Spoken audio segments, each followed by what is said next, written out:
চট্টগ্রামে বিএনপির একটি সমাবেশকে জামায়াত ইসলামের সমাবেশ বলে দাবি করে সামাজিক যোগাযোগ মাধ্যমে ছড়িয়ে দেওয়া হয়েছে।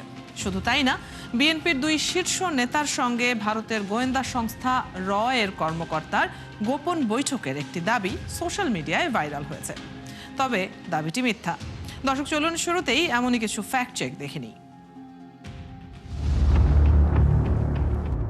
চট্টগ্রামে অনুষ্ঠিত বিএনপির একটি সমাবেশকে জামায়াতে ইসলামের সমাবেশ বলে দাবি করে সামাজিক যোগাযোগ মাধ্যমে বিভ্রান্তিকর তথ্য ছড়ানো হয়েছে। ফেসবুকে দুটি ছবি শেয়ার করে এই দাবি করা হয়। তবে ফ্যাক্ট ওয়াচের অনুসন্ধানে দেখা যায় ছবিগুলো চট্টগ্রামে জামায়াতে ইসলামের সমাবেশের নয়। মূলত এসব ছবি গত 25শে জানুয়ারি চট্টগ্রাম নগরের পলো গ্রাউন্ড মাঠে বিএনপির আয়োজিত সমাবেশ থেকে নেওয়া। এই ভুয়া পোস্টটিকে কেন্দ্র করে আবার প্রায় 20,000 মানুষ প্রতিক্রিয়াও জানিয়েছেন। এদিকে বিএনপি নেতাদের সঙ্গে ভারতের গোয়েন্দা সংস্থা র এর এক কর্মকর্তার সাক্ষাতের দাবি করে সামাজিক যোগাযোগ মাধ্যমে কিছু ছবি ভাইরাল হয়েছে। সংঘবদ্ধভাবে প্রচারিত এসব পোস্টে 70,000-এরও বেশি মানুষ প্রতিক্রিয়া জানিয়েছেন এবং 6,000-এর অধিক অ্যাকাউন্ট থেকে তা শেয়ার করা হয়েছে। তবে বিএনপির দুই শীর্ষ নেতার সঙ্গে কথিত র এর কর্মকর্তার গোপন বৈঠকের এই দাবিটি সম্পূর্ণই ভিত্তিহীন ও মিথ্যা। রিউমার স্ক্যানের টিম জানায়, আলোচিত 4টি ছবি বাস্তব নয়, সেগুলো কৃত্রিম বুদ্ধিমত্তা ব্যবহার করে তৈরি করা। মূলত পাকিস্তান থেকে পরিচালিত একটি এক্স অ্যাকাউন্ট এবং একটি ফেসবুক পোস্টের মাধ্যমে পরিকল্পিতভাবে এই ভুয়া তথ্য ছড়ানো হয়েছে। এখানেই শেষ নয়। বিএনপির চেয়ারম্যান তারেক রহমানকে জড়িয়ে ফেসবুকে বিডি ট্যুরের ফটোকার্ডের আদলে একাধিক ভুয়া ফটোকার্ড প্রচারিত হয়েছে। এসব ভুয়া ফটোকার্ডগুলোকে তারেক রহমানকে জড়িয়ে বেশ কিছু আপত্তিকর মন্তব্য ছড়ানো হয়। তবে অনুসন্ধানে জানা যায় বিডি ট্যুরের বেশ কিছু আসল ফটোকার্ডের শিরোনাম ও বক্তব্য পরিবর্তন করে এই বিভ্রান্তিকর গুজবগুলো ছড়ানো হয়েছে। দর্শক, আজকে ফেক নিউজ স্ক্যানারের প্রতিবেদন তৈরি করতে গিয়ে দেখা গেল রাজনীতির মাঠে অপতথ্য ছড়ানোর সবচেয়ে বড় হাতিয়ার হয়ে উঠেছে সামাজিক যোগাযোগ মাধ্যম। বর্তমানে নির্বাচন ও রাজনৈতিক দলকেন্দ্রিক অপতথ্যের সংখ্যাই সবচেয়ে বেশি। এক্ষেত্রে গুজবের টার্গেটে আছে রাজনৈতিক দল হিসেবে বিএনপি এবং দলটির নেতারা। এই বাস্তবতায় সামাজিক যোগাযোগ মাধ্যম নয়, বরং গণমাধ্যমের খবরগুলোতে আস্থা রাখার পরামর্শ বিশেষজ্ঞদের। শায়ক দাস, ৭১। প্রতিবেদন দেখছিলাম দর্শক, এবং আমরা প্রতিদিনই দেখছি নানা ধরনের গুজব, বিশেষ করে রাজনৈতিক দল এবং দলের নেতাদেরকে টার্গেট করে বিভিন্ন ধরনের গুজবগুলো কিন্তু ছড়াচ্ছে, বিশেষ করে নির্বাচনকে সামনে রেখে। এসব নিয়েই আলাপ করব। আগেই জানিয়েছি, আজ আমাদের সাথে আছেন প্রধান উপদেষ্টার উপপ্রেস সচিব আবুল কালাম আজাদ মজুমদার। আপনাকে স্বাগত জানাচ্ছি ৭১-এ। গুজব এই বিষয়টি বিগত বেশ কিছুদিন ধরে, আমরা যদি বলি বছর খানেক ধরে, খুব বেশি পরিমাণে আমরা ছড়াতে দেখি, এবং পরিমাণটা এতই যে প্রতিদিনই অনেক ধরনের গুজব আমরা যখন প্রতিবেদন তৈরি করতে বসি তখন দেখি। সবগুলো হয়তো সেভাবে ছড়ায় না, ভাইরাল হয় না। আমরা কিছু সংবেদনশীল গুজব ধরে আলাদা করে প্রতিবেদনে নিয়ে আসি। এই যখন পরিস্থিতি, তখন নির্বাচনের সময়ে একটা অস্থিতিশীল পরিস্থিতি তৈরির চেষ্টা এই গুজবের মাধ্যমে হতে পারে এমন আশঙ্কা তো অনেকেই করছেন। সরকারের এ নিয়ে পদক্ষেপগুলো কি কি? ধন্যবাদ আপনাকে। সরকার তো প্রথম থেকেই কাজ করছে যাতে এই গুজবগুলোকে ডিবাঙ্ক করা যায় এবং সঠিক তথ্য মানুষকে দেওয়া যায়। কিন্তু এটা আপনি আপনাদের সঠিক পর্যবেক্ষণ যে নির্বাচন যত এগিয়ে আসছে তত খুব সুকৌশলে নানা ধরনের গুজব ছড়িয়ে দেওয়া হচ্ছে। এটার মূল উদ্দেশ্যটা হচ্ছে আসলে আপনার ভোটারদেরকে বিভ্রান্ত করা। ভোটার, যেমন আপনি দেখেছেন ভোটাররা কিভাবে বিভ্রান্ত হয়। একটা রাজনৈতিক দলের নেতার সাথে র কর্মকর্তাদের ভুয়া ছবি দিয়ে আপনার যখন কোনো তথ্য প্রচার করা হয় সামাজিক যোগাযোগ মাধ্যমে, ভোটাররা খুব সহজেই বিভ্রান্ত হয়। শুধু বিভ্রান্ত না, ভোটাররা আসলে যারা প্রভাবিত হয়।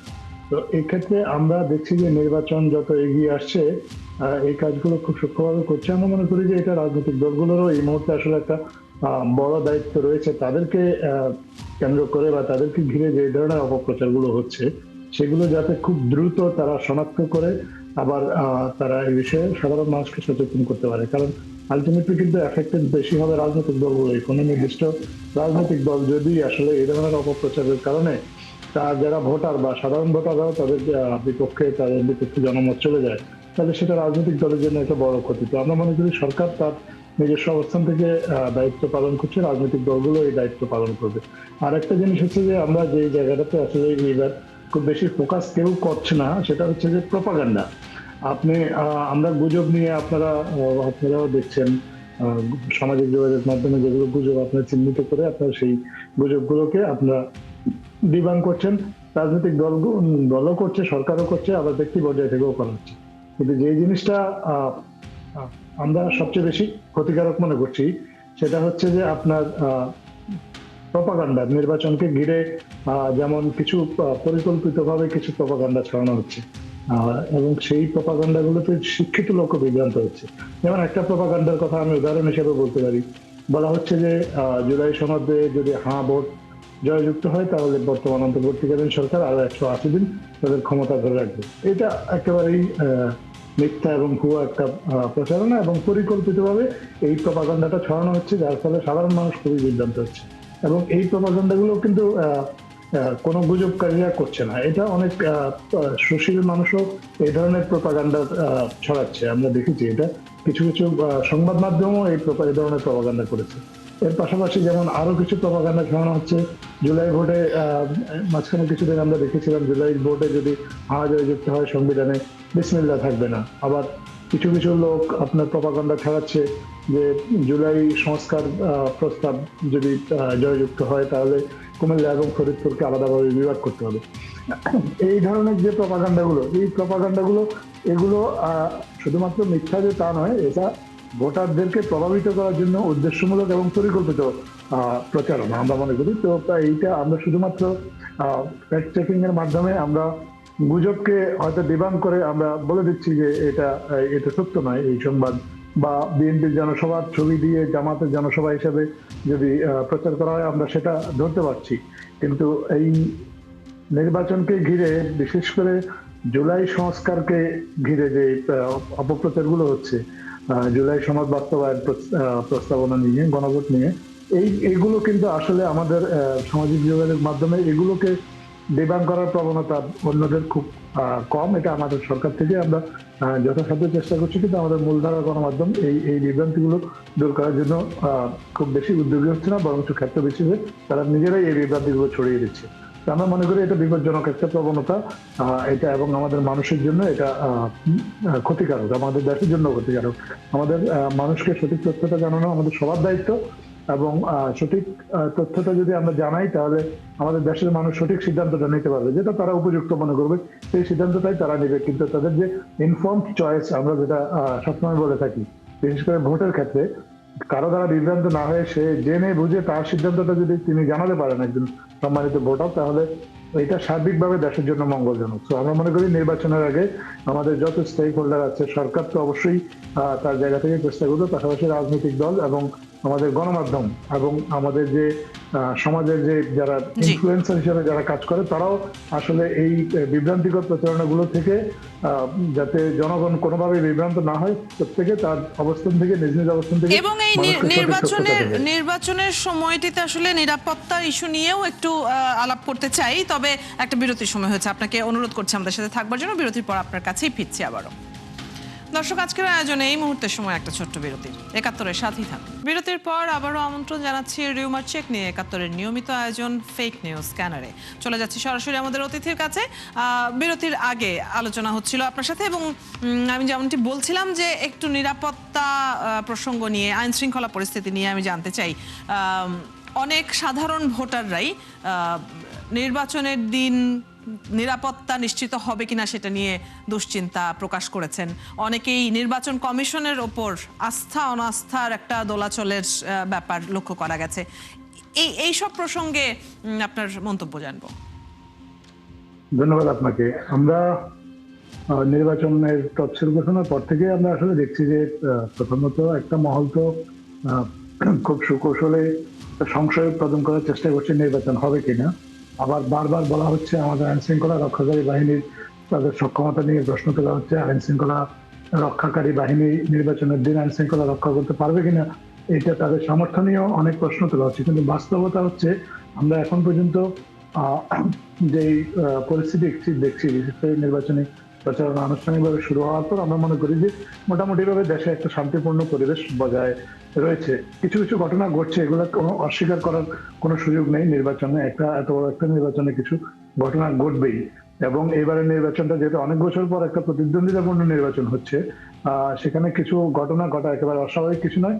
কিন্তু আমাদের দিক থেকে, বিশেষ করে সরকারের দিক থেকে, আমরা এসব বিষয়ে চেষ্টা করছি যতটা সম্ভব স্বচ্ছতা বজায় রেখে মানুষকে তথ্যটা প্রদান করতে, যাতে করে আসলে মানুষের মধ্যে কোনো আতঙ্ক তৈরি না হয়। আপনি জানেন, গতকালকে আমরা সরকারিভাবে নির্বাচনে সহিংসতা বলেন, হত্যা, হুমকি, ভয়ভীতি, প্রার্থীদেরকে প্রচারণায় বাধা ইত্যাদি বিভিন্ন ধরনের যে সংঘর্ষের খবর যেগুলো আসছে, তার একটা আনুষ্ঠানিক হিসাব আমরা সংবাদ মাধ্যমে সরবরাহ করেছি। তাতে দেখা গেছে যে আপনার ফেব্রুয়ারি 1 তারিখ পর্যন্ত 274টার মতো ঘটনা সারা দেশে নির্বাচনে ঘটেছে। এদের মধ্যে অনেকগুলো আছে শুধুমাত্র হুমকি দামকি এই ধরনের ঘটনা। তো এই বিষয়গুলোতে আমরা মনে করি যে সরকার বা আইন শৃঙ্খলা রক্ষাকারী বাহিনী যত বেশি স্বচ্ছতা বজায় রাখতে পারবে, কোনো রাগডাক করবে না, তত বেশি মানুষের মধ্যে আস্থাটা তৈরি হবে। কারণ মানুষকে যদি প্যানিক করে দেওয়া হয়, যেটা অনেকেই খুব সুকৌশলে সেই চেষ্টাটা করছেন, তাহলে কিন্তু ভোটাররা ভোট কেন্দ্রে যেতে নিরুৎসাহিত হবেন। আমরা মনে করি যে এক্ষেত্রে যদি আমরা সত্যটা তুলে ধরি, বাস্তব অবস্থাটা সবাইকে জানাই, তাহলে আমাদের মানুষ আরো খুব বেশি উৎসাহিত হবে ভোট কেন্দ্রে যেতে এবং ভোটের যে উৎসব সেটাতে শরীর হতে। অনেক ধন্যবাদ। আমরা আপনার কাছ থেকে গুরুত্বপূর্ণ কিছু বিষয়ে জানছিলাম এবং আজকে আমাদের সাথে যুক্ত হয়ে সময় দেওয়ার জন্য আপনাকে ধন্যবাদ জানাচ্ছি। দর্শক, আমাদের সাথে এতক্ষণ আলোচনায় ছিলেন প্রধান উপদেষ্টার প্রেস সচিব আবুল কালাম আজাদ মজুমদার। কথা হচ্ছিল তার সাথে। আপনারা আছেন ফ্যাক্ট চেক নিয়ে ৭১-এর নিয়মিত আয়োজন ফেক নিউজ স্ক্যানারে। প্রতিদিন আমরা রিউমার দূর করতে হাজির হব ঠিক একই সময়ে একইভাবে। আপনারাও যুক্ত হতে পারেন। যে কোনো খবর যদি আপনাকে সংশয়ে ফেলে, সেটির একটি স্ক্রিনশট আমাদেরকে মেইল করতে পারেন fns.71tv@gmail.com অথবা ফেসবুকে যোগাযোগ করুন www.facebook.com/fakenewsscanner। আমরা সেই তথ্যের ফ্যাক্ট চেক করে আপনাদের জানাবো। চটকদার শিরোনাম দেখে ক্লিক করবেন না। বিশ্বাস আর প্রতিক্রিয়া জানানোর আগে ফ্যাক্ট চেক করুন। থাকুন ৭১-এর সাথে।